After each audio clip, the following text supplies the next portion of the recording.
শফিক শফিক ছেলেটা খুব ভালো মনে আছে, শফিক ছেলেটা। দেখেন আপনি, এরা যেইভাবে জাতিকে নষ্ট করেছে, হিন্দুরা এত জাতিকে এইভাবে নষ্ট করতে পারেনি। এরা যেইভাবে সমাজকে নষ্ট করেছে, খ্রিস্টানরা এইভাবে সমাজকে এত তাড়াতাড়ি নষ্ট করতে পারেনি।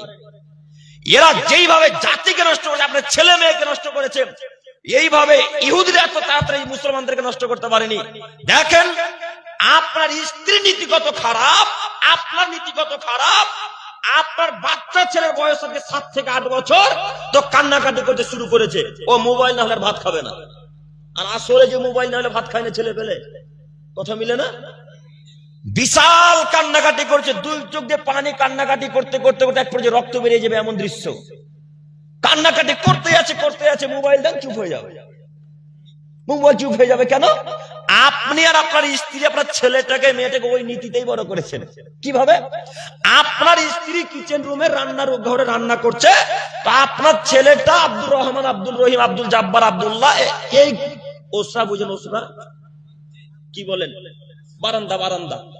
বারান্দাতে বসে কান্নাকাটি করছে। তো আপনার স্ত্রী তো দয়ালু মানুষ, আপনার স্ত্রীর অন্তরে দয়া ময়া মহব্বত খুবই বেশি। তো আপনার স্ত্রী এক পর্যায়ে বলছে, আব্দুল্লাহ যাও বেটা, ওই যে মিটকেসের উপরে মোবাইলটা আছে, মোবাইলটা খুলে বেটা শফিকের ভিডিও দেখো। এবার আপনি বলেন, এই আব্দুল্লাহ বড় হয়ে কি আব্দুল কাদের জিলানী হবে না শয়তান হবে? শয়তান হবে।